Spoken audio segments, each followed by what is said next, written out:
So may mababasa kayo sa Bible na na kataga na can two walk together unless they agreed.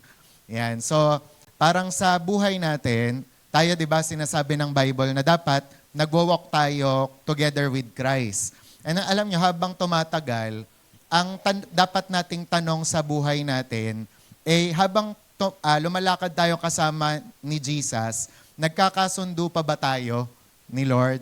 Ayan. And nitong mga nakaraan, naiisip ko, sabi ko, ay parang kumukonti na lang yung kausap ko sa church. Parang si Jess na lang yung nag-amen. Minsan, di ba?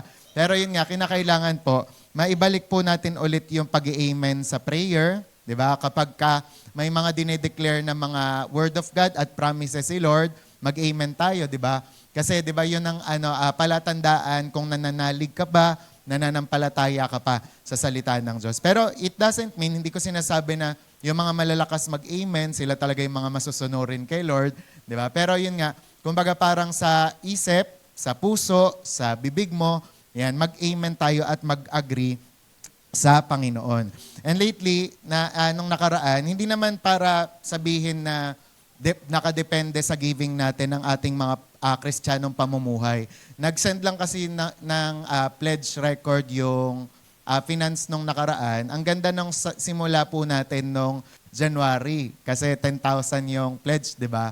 Hindi ko alam kung sino yung mga nagpe-pledge. Tapos habang tumatagal, January, February, March, April, bumagsak ng parang 6K ba? Or 5K or whatever.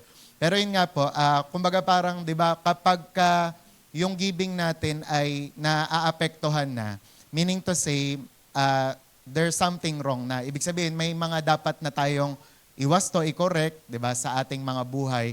Tapos, idagdag pa natin dyan yung bumaba nga daw yung Bible reading.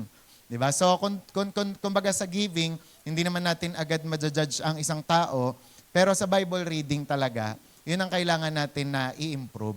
Diba? Tapos lately, napapansin ko rin, minsan nagpapabaya tayo sa mga paglilingkod na ginagawa natin. Halimbawa, ina-assign tayong kumanta. Okay lang sa atin na wala tayong boses. O kaya naman, hindi natin inaalagaan yung boses natin. Kaya nga sabi ko dun sa mga kausap ko kagabi, di ba nakaka-guilty kapag kumanta ka kay Lord, tapos hindi mo maibigay yung todo mo. Di ba? Kasi ice cream ka kahapon, o kaya naman, nag-ice cream ka nung last week. And kahit ako, guilty rin ako dyan.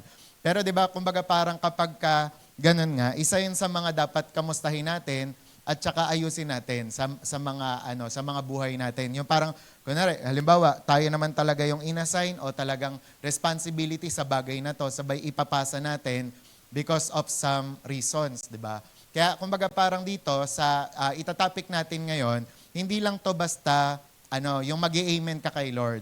Kundi itatopic natin dito, although practical to, tsaka actually alam nyo naman na to di ba, madali itong intindihin, pero ang kinakailangan natin gawin sumunod talaga sa kung ano yung sinasabi ng Panginoon. Kaya ang title po ng message natin for today or tonight ay Are you arguing with God or agreeing with God? So ang isipin nyo na lang dito madaling tandaan, argue or agree. Di ba? Argue, agree. Ayan. So, arguing with God or agreeing with God. Sa picture pa lang na ginawa ng AI, na guilty tayo sa AI. Hindi, pero yung AI kasi nag-aano daw siya, nagmamagnify siya ng thought mo or idea. Ayan. Pero laging tatandaan, pag may itatanong kayo, si Lord muna ang tanongin natin. And sa intro natin, sabi dyan, araw-araw nga, di ba, whether we realize it or not, we are either agreeing with God and arguing with God. Pag tinanong ko po kayo, sino dito ang taas ang kamay, ang ayaw ma-ospital? Taas kamay ng ayaw ma-ospital. Taas kamay. Tapos, taas ang kamay ng gusto laging malusog, malakas, healthy. Pero, taas din ang kamay dito ng gustong ayusin ang lifestyle. Gustong ayusin ang pagkain. Gustong mag-exercise. Di ba nababawasan? Minsan, may mga gusto tayong mga benefits, di ba? May mga gusto tayong mangyari sa buhay natin, pero ayaw natin ng process. Ayaw natin ng lifestyle. Ayaw natin ng disiplina. And ngayong gabi na to, itatopic natin yan, di ba? Para nang sa gayon, malaman natin kung nag-a-agree pa ba tayo kay Lord habang lumalakad tayo sa Kanya o nakikipag-argumento na tayo at nakikipagtalo na tayo sa Kanya. Sabi nga, marami naman daw talagang mga naniniwala sa Diyos ang mahal si Lord. Pero still, they resist His word. Diba? Halimbawa na lamang, sasabihin sa'yo, magpatawad ka na. Diba? Ayoko siya na lang. Diba?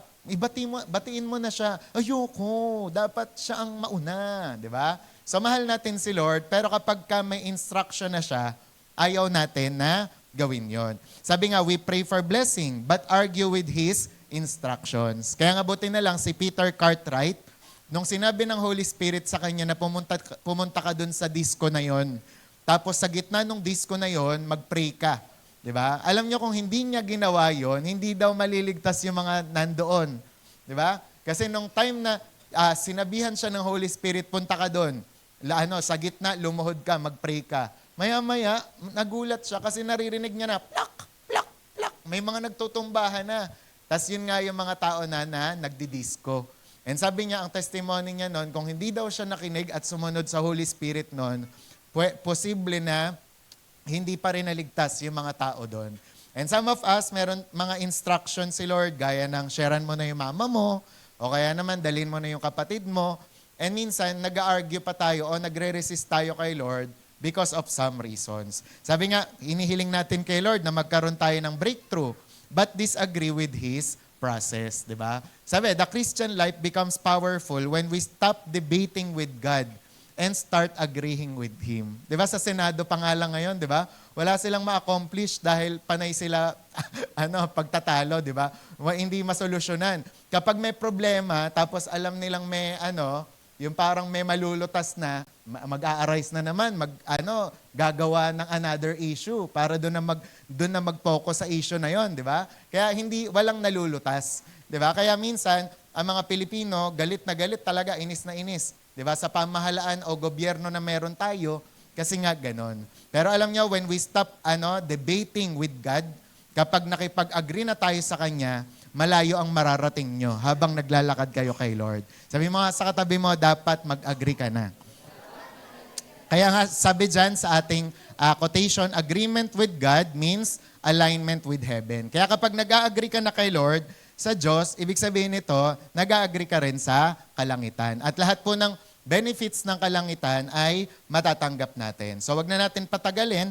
What does it mean to agree with God? So ano ba ibig sabihin na nag-a-agree ka sa Diyos? To agree with God means believing His word is true. Mag-amen tayo kung naniniwala tayo, di ba? Na ang salita ng Diyos ay totoo. Di ba? Totoo na nagpapagaling si Lord, totoo na nagpo-provide siya, totoo na nagre-restore siya, di ba? And His word is true. To agree with God means surrendering our opinion to His wisdom. Kasi alam nyo, ang opinion natin, opinion lang yan. Pero iba ang wisdom. Pagka nga binasa natin yung wisdom sa Bible, ang ibig sabihin nun, di ba, higit pa sa ginto ang wisdom. Sino nakakabalita dito ngayon tungkol sa ginto? Di ba, ang ginto daw, sobrang mahal. Ang mahal na ng ginto ngayon. Kaya isa daw sa magandang investment ay ang ginto. Pero ang galing kasi sabi ng Bible, ang wisdom ay higit pa sa ginto. Di ba? Kaya tayo, kapag tayo ay hinaharapan ng wisdom ng Diyos, surrender mo na yung opinion mo kasi wala yung halaga o walang saysay yan kumpara sa wisdom ng Diyos. And also, obeying even when we do not fully understand. Kahit hindi mo walang sense, it doesn't make sense para sa'yo, pero dahil nga inutos ng Diyos, gagawin mo pa rin. Sabi nga, ano daw ang nauna? O. Ibig sabihin, obedience muna, then you will understand. Kaya sabi nga ng Romans 3:4, let God be true, but every man a liar. Tapos meron din kayo mababasa sa Bible, di ba? Whose report will you believe? Di ba? Kaninong report ang papaniwalaan mo? Sa Diyos o sa tao? Di ba? Kaya nawa, bawat isa po sa atin ay maniwala na po sa Diyos. Diba? Kaya nga, yung kapag ka may mga report ang doktor, pwede natin yan, yung isang tabi. Diba? Tao lang nagsabi niyan. Maniniwala ako sa Diyos. Diba? Pag may report ang wallet mo, naghihingalo na ako. Huwag kang maniwala sa wallet mo. Maniwala ka sa Diyos na pwedeng punuin yung wallet mo. Amen? Diba? Yun nga, yung nakikita ng mata, Actually, yung hindi nga daw nakikita ng mata, yun daw ang mas totoo, sabi ng Bible, di ba? Kaya paniwalaan natin ng Diyos. And agreement says, ito daw yung agreement. God is right, di ba? Pagka ikaw nag-agree ka sa Diyos, madalas, ito yung nasasabi mo. Tama ang Diyos, di ba? Mali ako, di ba? Nawa, ganun po tayo, no? Na lagi tayong nagsasabi na mas tama ang Diyos. Sino ang tama? Mga babae. Hindi. Ang Diyos. Aray. Ang Diyos, di ba? Sino ang tama? Lalaki ba? Ang Diyos. God is right. Sunod, His word is final. And also, I trust Him more than myself. Amen? Amen. So, ganyan po pala ang ibig sabihin ng agreement with God. So, ngayon naman, what does it mean to argue with God? Ganyan talaga yung mga mukhang nilagay ko.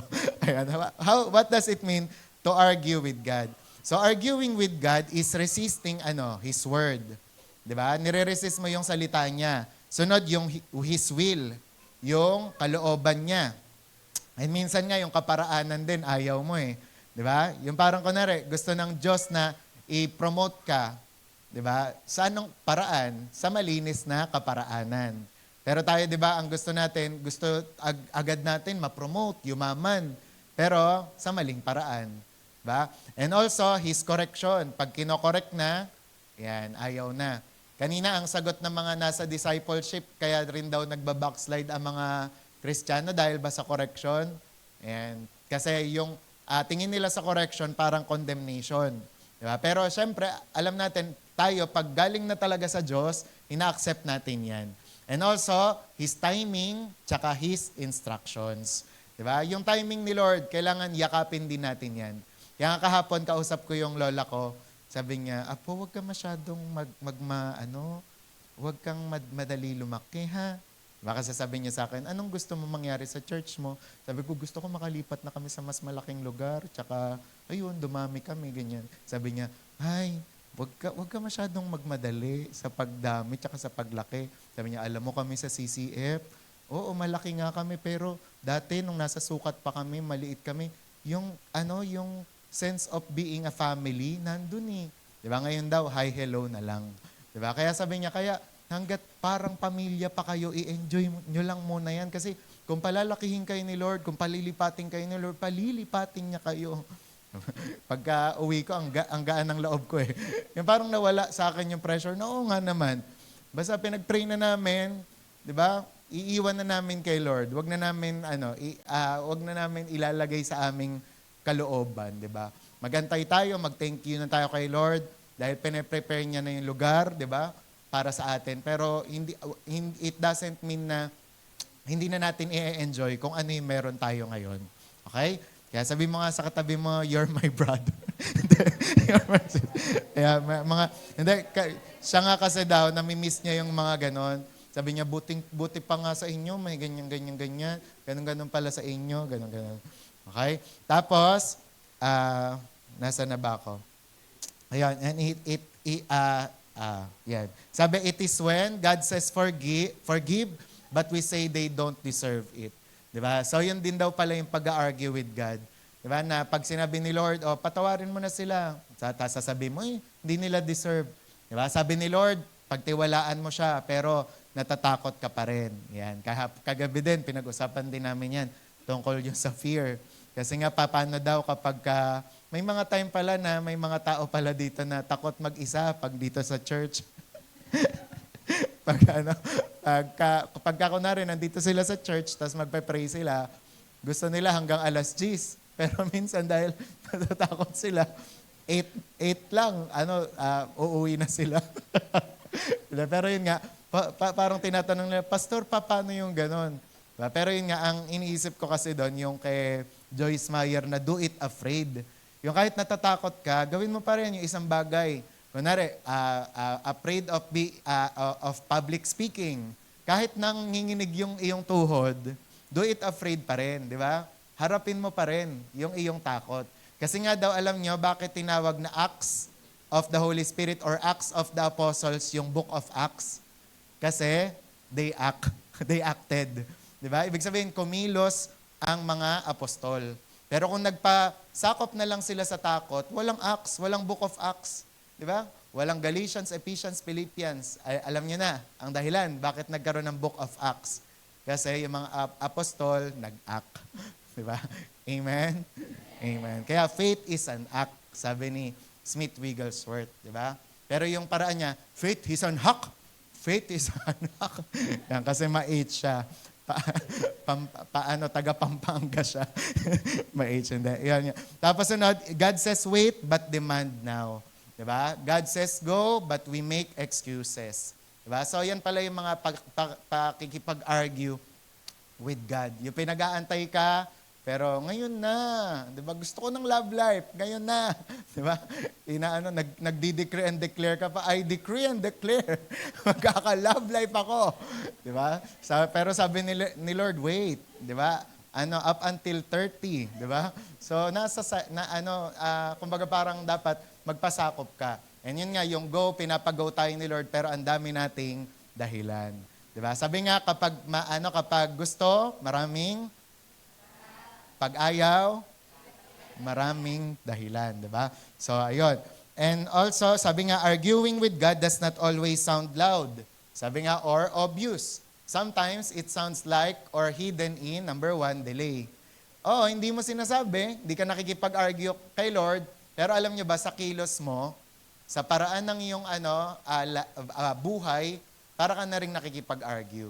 Yung kunwari, may inuutos siya, dinedelay mo pa. Diba? O kaya naman, may sinasabi siya, pinagdududahan mo. Diba? Pangatlo, gumagawa ka ng excuse. Tapos pang-apat, partial obedience. May gagawin ka pero hindi lahat. Diba? May bibigay ka pero hindi lahat. So, ganon. Or stubbornness. Diba? Tsaka yun nga, yung doubt. Alam nyo, may isa ko natutunan pala. Diba tayo, kapag kunwari ilonggo ang isang tao, ayan, o kaya naman basta Bisaya, 'di ba may accent? 'Di ba? Yung hindi mo yung parang hindi mo makaila ay galing to sa waray. 'Di ba? Kasi may accent siya. Alam niyo ang demonyo may accent din. Kapag pinupuno ka niya ng pagdududa, kapag kino-question niya sa loob-loob mo ang goodness ng Panginoon, so ibig sabihin siya 'yan na nag-i-insist o nag-i-inject sa'yo ng mga maling thoughts. Diba? Kaya kapag ikaw nagdududa ka, ay wala. Ayan, ibig sabihin, demonyo yan, i-reject mo na yan. So yan ang accent ng demonyo. Mahalata mo siya dyan. Okay? Kaya hindi mahirap. Okay? And what does it mean not to agree with God? Ano naman ang ibig sabihin na hindi ka nag-a-agree sa Diyos? Una, rejecting His Word. Kapag, when our feelings become greater than Scripture. Ang sample nga niyan, di ba, si Eva, in the garden, listen to another voice instead of agreeing with God. Alam niya na di ba? Yung salita ng Diyos Alam niya na yung instruction ng Panginoon. Pero dahil meron siyang naramdaman, ika nga ni Bishop, yung lust of the eyes. Di ba? Ang ganda sa mata, lust of the flesh, ang sarap hawakan, pride of life, uy, parang magiging Diyos daw kami dito. Di ba? So, kinuha niya. And then yun nga, alam niyo na ang nangyari sa Genesis 3, the fall of man, di ba? Kaya sabi, the enemy's first attack was, did God really say? Tatandaan nyo yun. Na ang unang atake ng demonyo, yung tanungin kanya, sinabi ba talaga ng Diyos? Sinabi niya ba talaga yan? Diba? And sabi, Satan always attacks agreement with God. Tsaka ayaw niya yan. Actually, hindi nag-a-agree ang demonyo. Alam niya, kilala niya ang Diyos, diba? Naniniwala siya sa Diyos, pero hindi siya nag-a-agree, hindi siya sumusunod. Okay? Kaya yun. Sunod naman, what does it mean not to agree with God? Yan. Number 2, trusting human wisdom more than God. Kasi sa inyo, mas pinapaniwalaan nyo pa yung si Papa Jack, si Vice Ganda, yung mga matatalinong tao, psychiatrist, di ba? Kapag may mga tanong tayo, di ba, tinatanong natin sa tao. Diba? Sabi ng Proverbs 3:5, trust in the Lord with all your heart and lean not on your own understanding. And sometimes we argue internally sa loob lang natin. Diba? Nakikinig tayo pero doesn't make sense naman. Wala namang kwenta yan, wala namang halaga. Diba? O kaya naman, iniisip nyo, mas marunong ako dyan, mas matalino ako dyan. O kaya naman, that won't work. Diba? Hindi naman gagana yan. Fasting, nakailang fasting na ako, hindi pa rin nagbabago yung asawa ko. Di ba? So, yun yung mga pakikipag-argue. Kahit di mo sinasabi, pero sa loob-loob mo, ganon. Di ba? And sabi, but faith begins where human understanding ends. Ibig sabihin nito, pag sinuko mo na yung sarili mong kaalaman. Di ba? Kasi ang alam natin, ganito, ganyan. Tinuruan tayo ng mga human philosophy. Pero sabi nga ni Bishop LJ, we need to unlearn many things nang sa gayon matuto tayo. Amen? Pero syempre, wag mo naman masyadong i-open yung mind mo hanggang sa dumating yung time, luwa na yung utak mo, di ba? Na masyado mo nang inaccept lahat. Pero yun nga, kapag galing sa Diyos, tanggapin natin. Okay? And then pangatlo, delayed obedience. What does it mean not to agree with God? Pag dinedelay natin yung obedience. Sabi nga, delayed obedience is still disobedience. God speaks now, but we respond later, not yet, and maybe someday. Ako naman, ang talagang pinanghihinayangan ko, halimbawa, sa mga pagtanggap kay Lord, sa mga pag-share, di ba, ang gusto mo naman talaga, for example, sa isang tao, makapaglingkod muna siya kay Lord. Alam natin yon, gusto natin yon, yung alam natin yung last minute, na doon ka na lang sharean siya sa, pag nasa ospital na siya. Di ba? Pero mas maganda sana kung sila ay makapaglingkod kay Lord, makapag-songlid man lang, di ba? Makapag-camp man lang, di ba? Naunawaan nyo? Kaya kapag may inuutos ang Diyos, wag na nating ipagpabukas. Di ba? Kaya yung kwento kay D.L. Moody, whether it is a myth or totoo, pero alam ko talaga totoo yun eh. Di ba? Yung sa Chicago Fire, di ba? Na binigyan niya pa ng 1 week na mag-isip yung mga tao, iyak siya. Bakit? Kasi wala pang 1 week, nasunog na. Diba? Nagkaroon na ng Chicago Fire. Parang iniisip niya, sana pala hindi na pinagpabukas o pina-next week yung desisyon na tanggapin si Lord. Kaya yun po ang iwasan natin. So ngayon naman, why do people argue with God? Ba't ba nakikipag-argue ang mga tao sa Diyos? Una, dahil sa pride. Yan. So, tingnan mo nga yung katabi mo, ma-pride ba yan? Yan. So, sabi dyan, dahil nakikipag-argue ang tao sa Diyos dahil mayabang. Diba? I know better, my way is better. Diba? But humility says, Lord, your will be done. Let your will be done. Diba? So, dahil sa yabang natin, kaya tayo nakikipag-argue sa Diyos. Yung ang dami nating natutunan, diba? Dahil may mga tayo. Pero ngayon lang na yan eh. Ngayon lang ata na uso yan yung, pero hindi masama yon. Hindi, kapag in-idolize nyo lang, yung inyong mga medal, tsaka mga recognition, may may kilala lang ako na pero wag kayong madadown sa sasabihin namin, yung andali lang daw makakuha ngayon ng medal, di ba? Bumili ka nga sa Quiapo, meron ka ng medal. Di ba? Pero ang true wisdom kasi, yan talaga yung worth it, di ba? Yung parang alam niyo yan, nakikita niyo yan na may mga tumalikod kay Lord, may medal sila. Pero kamusta yung God's wisdom, 'di ba? Yung kaalaman na meron sa Panginoon. Kasi yung kaalaman na 'yon, magagamit 'yon kahit sa buong buhay. Pag nag-asawa ka, pag alam mo 'to, magagamit mo 'yan, 'di ba? Pero pag nag-asawa ka, yung mga solar system. Pero yun nga, alam ko nagigets nyo ako, di ba? Mas mahalaga yung katalinuhan, karunungan galing sa Diyos. And then pangatlo, fear. Pero wag nyong gagamitin yon para hindi mag-aral. Mag-aral pa rin kayo. And number 2, fear. Sabi, sometimes people disagree with God because they are afraid. Yan, natatakot naman sila. Diba? Pinagpapastor ka, Lord, nakakatakot.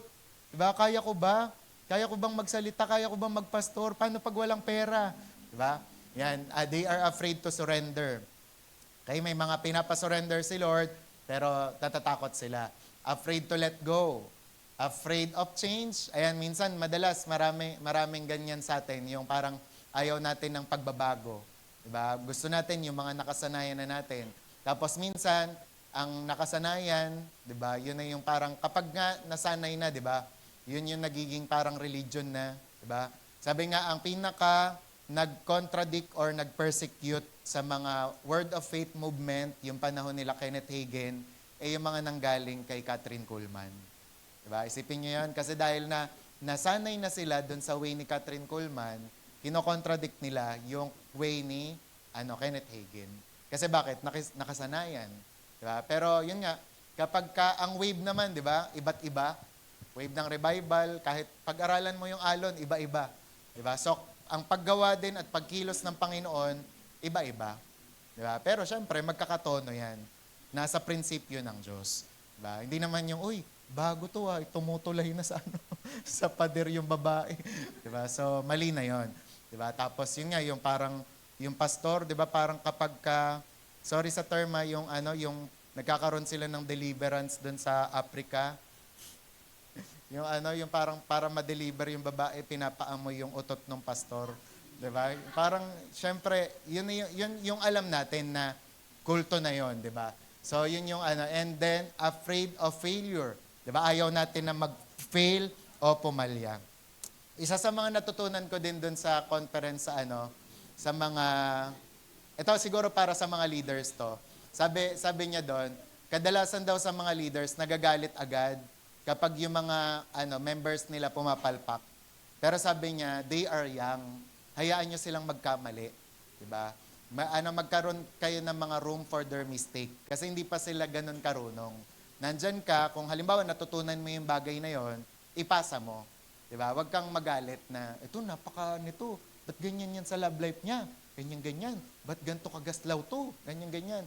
Diba? Isipin mo na lang, dineliver ka ni Lord dyan. Diba? Nasolusyonan ka noon. Diba? Dati dyan. Ngayon, ituro mo sa kanila. Okay?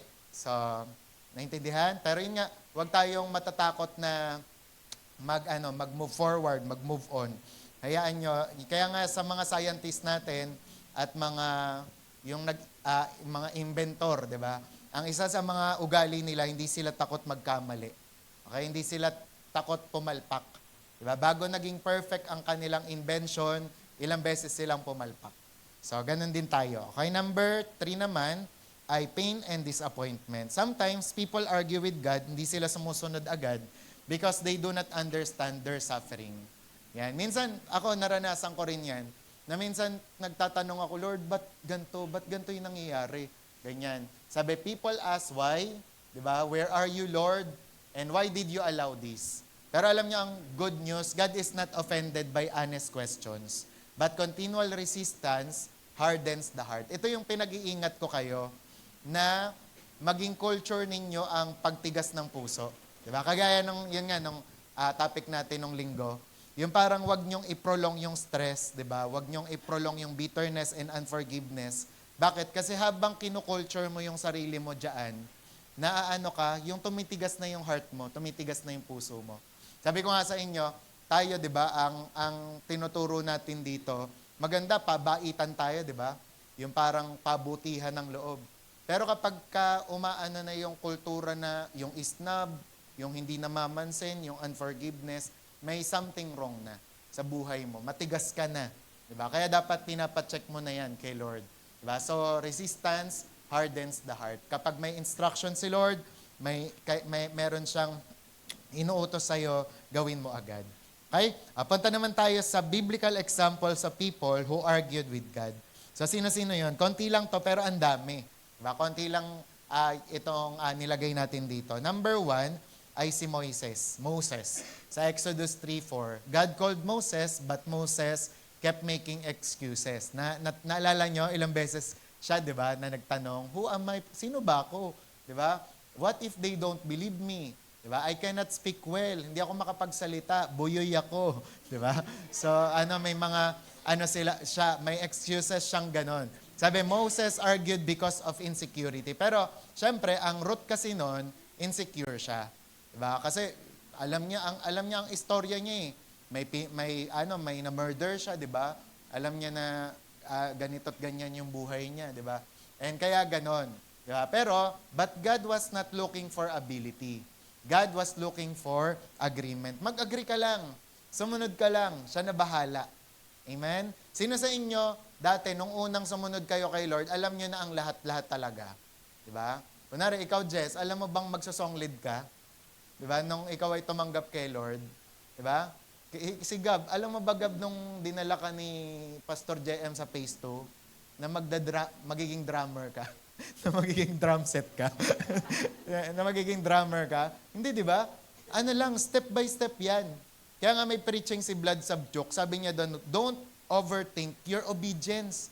Di ba? Kasi kadalasan sa atin, lalo na sa mga Kristiyano, bago tayo mag-step, nag-overthink muna tayo. Paano ganito? Paano ganyan? Paano ganito? Hingi ako ng sorry. Paano pag inisnab ako? Di ba? Paano? Laging paano? Bibigay ko tong offering ko. Paano yung kakainin namin bukas? Paano? Di ba? Pero ang gusto lang ng Panginoon, mag-agree ka. Amen? Amen. Kagaya nito, di ba? Yung kanari, naririnig mo na ang Diyos pala, hindi siya after sa insecurity mo. Di ba? Mag-agree ka lang. Mag-amen ka. Amen? Amen. Di ba? So, pangalawa naman, si Jonah. Si Jonah naman, di ba? Sabi ng Diyos sa kanya, simple, pumunta ka sa Nineveh, mag-preach ka. Di ba? Pero Jonah disagreed and ran away. Naging runaway prophet si Jonah, di ba? Kaya naman, when we disagree with God, ano yung matututunan natin kay Jonah? We create storms in our lives. Diba? Kaya minsan, ito yung nakakalungkot kapag kunwari may mga anak ng Diyos o lingkod ng Diyos, ayaw sumunod kay Lord. Yung may mga pagpapalo pa si Lord, diba, na ginagawa. O kaya naman, pagdidisiplina. Pero minsan, ang pinaka-safe nga dyan, na illustration o paliwanag, kasi kapag sumusunod ka kay Lord, nasa umbrella ka ni Lord, di ba? Ngayon, kapag sumuway ka, tinatanggal mo yung sarili mo dun sa umbrella na yon. Ngayon, kapag umulan ng galit, umulan ng mga calamity, delubyo, lagot ka. Di ba? Kasi nandun ka sa labas ng kalooban ni Lord. Kaya sabi ni Warren Wiersbe, the safest place in the world is in the will of God. Kasi pag nandun ka, ay talagang siya bahala sa'yo. Diba? Maka-experience ka man ng storm, gaya ni Jesus, pero alam mo, ang kasunod nun, peace na. Diba? And yun, pangalawa, we delay our purpose. Diba? Isipin mo yun. Diba? Kaya yung mga matatanda na umano kay Lord, yung kagaya ng pastora na na-meet namin dun sa funeral service kila Nanay Bismin, sabi niya, buti pa kayo, mga bata pa kayo nagpastor. Siya pala, mga 50 plus na siya, nakapagpastora. Diba? Pero ang amazing sa kanya, kasi strong in the spirit siya, meron daw silang March for Jesus, na naglalakad sila dun sa San Pedro, hindi daw siya napapagod. Diba? Pero yun nga, kung makakapag-testimony siya, kung may babalik niya lang yung panahon na sana, kabataan pa lang siya, naglingkod na siya kay Lord. And tayo, nararanasan natin yon, yung pag-delay ng purpose natin, pag umaayaw tayo kay Lord, pag hinihindian natin siya, when we say no, diba, to God. Diba? Kaya ang line-up natin kanina, to remind you, diba? Yes, Lord, yes, Lord, yes, yes, Lord. Tapos kapag nag-yes ka nga, diba, minumultiplyan ni Lord ng multiple yeses, yeses, yeses, yes, yes. Na dahil nag-yes ka, in the future time, diba, marami ding mag-yes kay Lord. Amen? Diba? Kaya nawa po, diba, sa atin, mag-yes na tayo sa Panginoon. And sabi nga, and bring unnecessary struggle. Diba? Lagi kong kinukwento yun sa inyo, yung pastor na, parang napilay siya, tapos ang pinaka naisip niya kasi tumakas siya kay Lord. Diba? Kaya dati nung magpapastor na ako, sabi ko talaga kay mama, magpapastor na ako kasi parang pakiramdam ko talaga papatayin ako ng Diyos kapag hindi ako nagpastor. Diba? Ganun ako dati. Yung ganun ako ka-extreme, ka-OA, diba? Ganun yung pananaw ko. Pero yun nga kasi, yung nararamdaman ko during that time na kung hindi ako susunod kay Lord, wala. Diba? Tsaka minsan, may dumating din sa time na ang tagal ko nagkasakit, tapos ang na-realize ko, parang ano pang purpose ng buhay na to kung magkakasakit lang ako. Diba? Kung hindi rin ako nagagamit ni Lord. Diba? And I pray and how I wish, diba, na ganun din tayo. And then pangatlo naman, si Peter, dun sa Luke 5:4-5. Pero itong kay Peter, hindi naman completely disobedience, delay lang, pero later on, nakita niya, di ba, yung resulta. Yung sabi nga, Master, yung sabi ng Panginoon, i-ano nyo yung lambat ninyo, dyan. Pero sabi ni Peter, Master, we have toiled all night, buong gabi na kami ng isda. Di ba? Pero sabi niya, dahil sinabi mo, sige, gagawin namin. Sabi, this was a moment of decision. Sabi, will Peter argue using experience dahil siya yung fisherman? Si Jesus karpentero, or agree with Jesus. Then Peter said, nevertheless at your word, diba? Dahil sinabi mo, gagawin ko. And the miracle happened after agreement. Ang sabi ng Bible, ang description ng Bible, para na nga daw lulubog, 'di ba, yung bangka nila sa sobrang dami nila, 'di ba, na pangisda, na nahuling isda. And ganun din tayo, na pag tayo sumusunod tayo kay Lord, mapapahiya tayo, 'di ba? Makikita natin yung magiging resulta ng ating pagsunod, yung pag-agree sa Panginoon. Kaya dapat ganun din tayo, na minsan naglalaban yung loob natin, sabihin nyo nga, pero dahil sinabi mo, Lord, yan, susundin ko. Isa pa, ulitin nyo yan. Pero dahil sinabi mo, Lord, susundin ko. Amen. Diba? Amen? Sino yung mga ganon? Dahil sinabi ni Lord, susundin ko. Diba? Yan. So sabi dun sa asawa, pagtimpla mo nga ng kape yung asawa mo. Diba? Dahil sinabi mo, Lord, gagawin ko, di ba? Bati mo na nga yung asawa mo dahil sinabi mo, Lord. Diba? So, ganon. Amen? Amen. Ay, tapos, yun naman, natutunan ko rin, sabi, paano daw masasabi na, kumbaga, galing kay Lord, yung instruction na yun, yung kapag merong good, may good doon. Good, pleasing, at saka perfect. Diba? Tapos, kapag it takes faith, di ba? It takes courage. Di ba? It takes courage, para mag-sorry, tama? Di ba? Kasi dudurugin mo yung pride mo eh. It takes courage bago mag-share ng Word of God. Sa lahat ng mga pagsunod, it takes faith, takes courage, maraming mga, ganyan-ganyan. And then, sunod naman ay, ano ang nangyayari kapag nag-agree tayo sa Diyos? Ito, gusto nyo na to. What happens when we agree with God? Ayan, nagiging kamukha kayo ni ate. Ayan, number 1, we experience peace. Sabi nyo nga, peace. Ayan. Kasi agreement with God removes inner conflict. Tsaka tatandaan nyo yan, pag kayo, sumusuway kayo kay Lord, hindi kayo papayapa. Yan ang magiging rason ba't hindi nakakatulog sa gabi, diba? Ba't kumukulo ang tiyan, ba't sumasakit, diba? Kasi may inner conflict. May pinapagawa si Lord, pero ayaw mo. Diba? Tapos, yun nga, kasi sabi ng Isaiah 26 verse 3, you will keep him in perfect peace whose mind is stayed on you. Sabi nga, peace comes when we stop fighting with God. Okay? Natatanggal yung mga conflict sa loob-loob. Kaya kapag kunwari, wala ka ng kagalit, wala ka ng kainisan, di ba? Ang sarap matulog, ang sarap magsimba, ang sarap maglakad-lakad kung saan-saan, di ba? Sa festival. Hindi mo iniisip, baka makasalubong ko sila. Saan ako magtatago? Diba? Sa Excite, sa Pixipores. Ganyan. Ganun, di ba? Yung parang kunwari, may kagalit ka tapos may birthday party, magchat-chat ka pa, andyan sila. Ganyan. Andyan ba? Ano na? Diba? Pero kapag bati mo lahat, ay, kahit saan ka pumunta. Diba? So, pag may birthday, imbitahan ka. Kahit saan ka pumunta, di mo na kailangan mag-chat kung nandyan sila.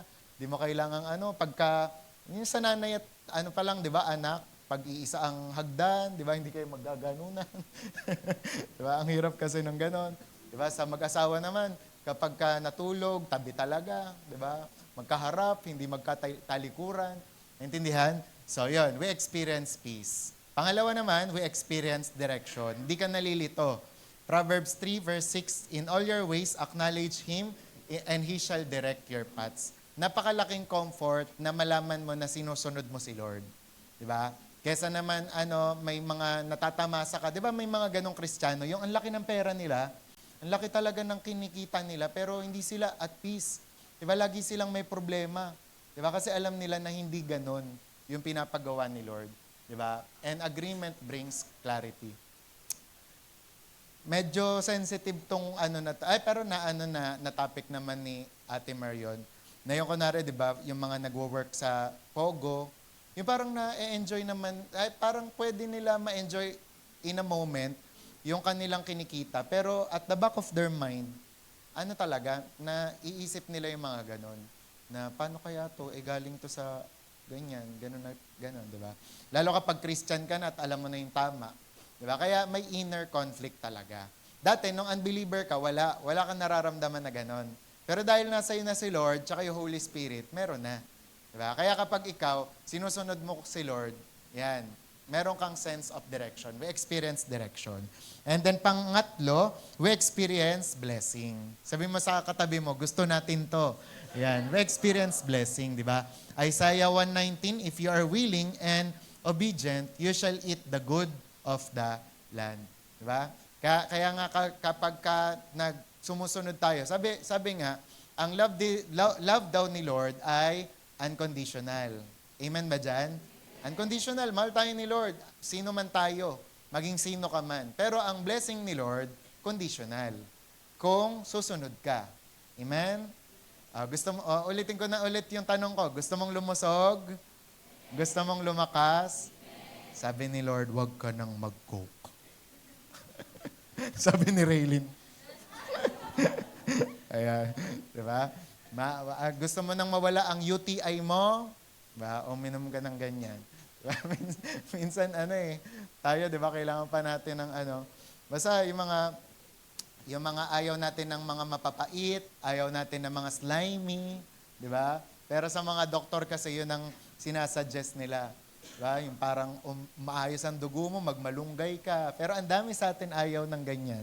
Diba? Ayaw ng malunggay pero nagmamalunggay pandesal. Diba? Yung basta ang dami nating mga arty-arty pero pag naman yung ayaw ng carrots pero pag nilagay sa Shanghai, ay sarap. Diba? Yung mga pero ayaw daw ng baboy pero pag yung ham gusto. Diba? Pero ayun nga, we experience blessing whenever we obey. Diba? And nakita ko rin yan sa aking buhay, sa aking pagpapastor. Yung parang laging pagka nag-i-step ka lang, may mga inaano si Lord. Kumbaga parang pinapakita siya at mga provision. Okay? And then number 4 naman, ito, mas gustong-gusto nyo to, blessing. Sunod naman ay miracles. Yan. Sabi nga, many miracles in Scripture happened after agreement. Diba? O kagaya ni Peter kanina, diba? Naranasan nila yung great catch nung sila ay sumunod na. Pangalawa naman, natanggal ang leprosy ni Naaman nung siya ay nag-dip na sa tubig. Ilang beses yon? Diba? 7, diba? Ano ba to? Ano ba yan? may ano ba to? May mangyayari ba to? 7 yun, isipin nyo ha. Diba? Pero dahil sumunod lang siya, naranasan niya yung miracle. Diba? O yung sa Jericho din. Ilang beses yon? Diba? 7. Tapos sa pang-7 din, na araw, 7 din. Diba? Kung ikaw, diba? Tapos di pwede mag-usap. Okay lang sana pag mamarch kayo, usap, ay, alam mo ba? Tapos, as in walang usap. Magmamarch kayo doon, tahimik lang. Ba naman to? May mangyayari ba dito? Diba? Kasi ini-imagine natin kung ano yung senaryo di ba? Kagaya ng mga sundalo na naggaganon. Pwedeng nung umaga, nilutuan pa sila ng asawa nila ng hotcake. Honey, may hotcake akong niluto sa'yo. Sana magtagumpay na kayo ngayon. Bumagsak na yung walls ng Jericho. Diba? Tapos pag uwi, honey, wala pinag-ikot lang kami. Diba? Pero later on, diba? Honey, eto may hotcake, sana magtagumpay kayo. Di ba? Nung wala sa Bible nun baka maniwala kayo. Pagka uwi nila sa bahay, nagtagumpay sila, di ba? So, yung walls of Jericho, came tumbling down dahil sa pagsunod. Sunod naman yung Abraham offered Isaac. Nakita nila yung pagpaprovide ni Lord. At yung bundok nga na yon ay tinawag na doon tinawag si Lord na Jehovah Jireh. Okay, tapos si Mary, hindi siya magiging ina ni Lord kung hindi niya sinabi yung katagang, be it unto me according to your word. Di ba? Kung sinabi niya, si Buninay na lang. Lord, 2026 ka na lang dumating, please. Di ba? So, na-delay. Sipin niyo maigi. Diba? Pero buti na lang, nangyari na 2,000 years ago. Hindi na natin kailangang mag-intay pa.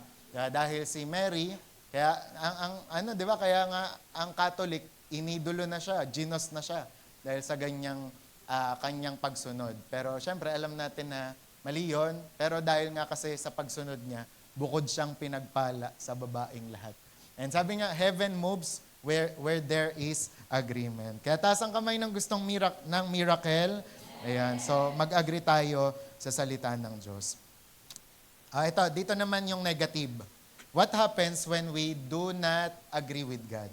Number one, we delay God's purpose. Ang sample nito, yung mga Israelita. Diba? Isipin nyo, konting lakad lang pala yun, nandun na sila sa promised land. Pero dahil hindi sila nag-a-agree sa Diyos, lagi na lang sila nagko-complain. They do not trust God. Ayan, naging 40 years yung kanilang journey. Sabi nga, disagreement prolongs wilderness seasons. Diba? Minsan, Lord, bakit ko ba ito nararanasan? Bakit ba ako may mga heartaches? Ba't ba ako may mga ganito? May mga lungkot ako? Diba? Baka kagagawan mo din. Diba? So, minsan, may mga lalong-lalo yung mga nagsasuffer tungkol sa mga addiction, sa mga temptation. Minsan may time, wag natin laging isisi sa demonyo. Kasi we have our free will. Diba? Pwede nating piliin ang tama, piliin ang side ng Diyos. Diba? Piliin natin. Pangalawa naman, we lose peace. Inner turmoil often comes from resisting God. Diba? Kaya ayaw natin yan. Pangatlo, we open doors to disobedience. Sabi nga, small disagreement eventually becomes rebellion. Kagaya kanina, ang topic nila sa discipleship ay backsliding. Alam niyo, ang backsliding, hindi siya nangyayari ng biglaan. Ang backsliding, nangyayari siya sa, by drifting. Step by step. Yung una, mamimiss mo muna yung mag-pray, tapos di ka na magbabasa ng Bible, tapos ayaw mo na umattend ng fellowship. Hindi biglaan ng backsliding. Diba? Ganon din ang rebellion. Kaya tayo, ayaw natin ng kahit small disagreement lang sa Diyos. Gusto natin, lagi tayong sumusunod sa Kanya. Diba? Kaya nga nung nagpasabi sa amin si Ate Beck, kung ano yung gusto namin, yung purpose statement namin, ang sabi ko sa kanya, ang gusto ko po pagdating ko ng heaven, ako yung sabihan na pinakamasunuring anak ng Diyos. Diba? Kahit selfish, kahit OA ako. Diba? Gusto ko kasi ganun yung mangyari sa buhay ko. Diba? And then pang-apat, we miss opportunities. Yan. Some blessings only come through obedience. Diba? Minsan naman, may mga nanghihinayang na ganyan. Sayang, sana pala niligawan ko siya. Napunta tuloy siya kay Roberto. Diba? May mga ganon. Sayang, dapat pala, yun na yung trabaho ko, hindi lang ako sumipot sa interview. Diba? Sayang, na-revive pala sila dun sa camp, tsaka sa prayer meeting, hindi ako umattend. Diba? Sayang, nag-release pala ng healing power and anointing ang Panginoon. Inuubo pa naman ako, hindi ako nagpunta. Diba? We miss opportunities.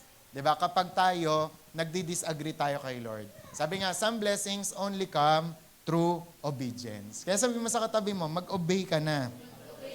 Diba? Dapat wala sa wala sa iyong sa iyong puso, 'di ba? Ang disagreement kay Lord. Pagdating kay Lord talaga lagi kang yes. 'Di ba? Naalala ko si Miss Eunice.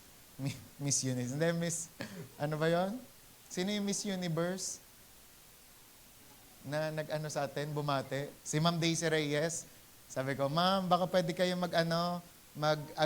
mag-greet sa Send the Light, ganyan. Ay, opo, pastor, pagdating kay Lord, yes ako. Gusto niya pa pumunta. Sabi ko, wag na. Ata sa akin, napikon. Pero yun, ang natututunan ko sa kanya, pagdating kay Lord, yes na yes siya. Kaya di ba binati niya tayo. Hello to Send the Light Ministries. Happy anniversary. Ganyan. Kasi yun naman, lagi daw siyang yes kay Lord. Kaya natutuwa ako kasi di ba pastora na siya.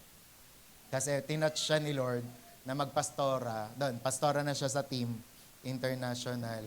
Tapos, kapag sa mga radyo, may gustong ipag-speak siya, nag-oo agad siya. Diba? Kaya ang daming mga na-open na doors. Okay? Kaya kapag nag-yes ka, maraming mangyayari sa'yo. Okay? How do we agree with God? Una, you should know His Word. You must know His Word. How do we agree with God? Next, know His Word. Ayan. Sabi nga, you cannot agree with a God you do not listen to. Tama ba yon? Sabi, agreement begins in Scripture. Meditate on His Word daily. Diba? So, hindi ka makakapag-agree kasi kapag hindi mo alam ang salita ng Diyos. Kaya 'di ba, uso ngayon yung games na is it a Bible verse or ano nga ba tawag nila doon? Yung Hindi. Character. Ayan. Bible verse ba to o quotation lang? Parang ganon. Tapos marami pa rin nagkakamali sa ganon. Diba? So, kailangan alam natin yung salita ng Diyos. Diba? Kapag may nilaga, may mantika. Diba? Ay, verse yan, verse. Diba? Hindi ka pwede mag-agree kapag hindi mo alam ang salita ng Diyos. Kasi, tsaka yun nga, kapag ka may mga tinuturo, dapat alam nyo kung sa salita ng Diyos to. O hindi. Akala nyo may verse doon, di ba?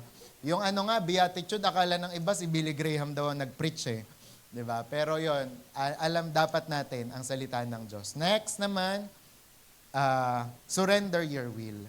Di ba? Huwag ka nang magpumiglas, surrender your will kay Lord. Ang pinaka-best example dito, walang iba kundi si Jesus. Bakit? Kasi nag-pray siya, Lord, may this cup pass from me, di ba? Pero nevertheless, not my will, but yours be done. Diba? True agreement requires surrender. Kaya, dun sa pag-agree lang ni Lord, dun sa pagsunod niya sa Panginoon, ang dami sa atin. Marami sa atin, diba? All of us, na-bless tayo. Diba? And then, number 3 naman, obey quickly. Mabilis. Partial obedience is incomplete agreement. Okay? Kaya kapag may instruction si Lord, sunod agad. And then, pang-apat, speak what God says. Yan. Stop agreeing with fear, defeat, hopelessness, negativity. Ang pinakabalanse dyan, oo, pwede mong sabihin yung nararamdaman mo, pero kontrahin mo. Diba? Nang salita ng Diyos. Amen? Oh, masakit bato ko ngayon, pero in Jesus' name, gagaling ako. Diba? Oh, masakit ang bulsa ko, pero in Jesus' name, gagaling tong bulsa ko. Be delivered, bulsa. Diba? Be healed. Diba? Yung ganon. Yung nag-a-agree ka sa salita ng Diyos. Kasi minsan, alam nyo, ang mas pinag-a-agreehan natin, yung sinasabi ng demonyo. Di ba? Siguro kawawa ka, baka nga. Di ba? Masyado tayo maka-self-pity. Di ba? Pero yun nga, di ba, ang suggestion ko dyan, kapag nagse-self-pity ka, mag-self-pretty ka na lang. Hindi, masama rin yun. Kasi yung self-pity, awang-awa sa sarili. Yung self-pretty naman, gandang-ganda sa sarili. Ayan. Pero yun, ang dapat natin na i-apply dito, yung salita ng Diyos. Dapat may pangtapat tayo palagi. Start agreeing with God's promises. Tapos ang ganda kasi, yung tema ngayon ng COP, yes and amen. Diba? Sabi nga ng 2 Corinthians 1:20, all the promises of God in Him are yes and amen. And alam nyo, kapag kinuha natin tong prinsipyo na to, pag nagsimula ulit tayong mag-agree sa Diyos, aayos ang mga susunod pa na buhay natin. Amen. Amen. Kaya ang nito ay, ang ating conclusion, sabi nga, ano daw yung mga senyales na nag-a-agree ka sa Diyos? You obey even when uncomfortable. Wala na dyan, hindi ko na ilagay.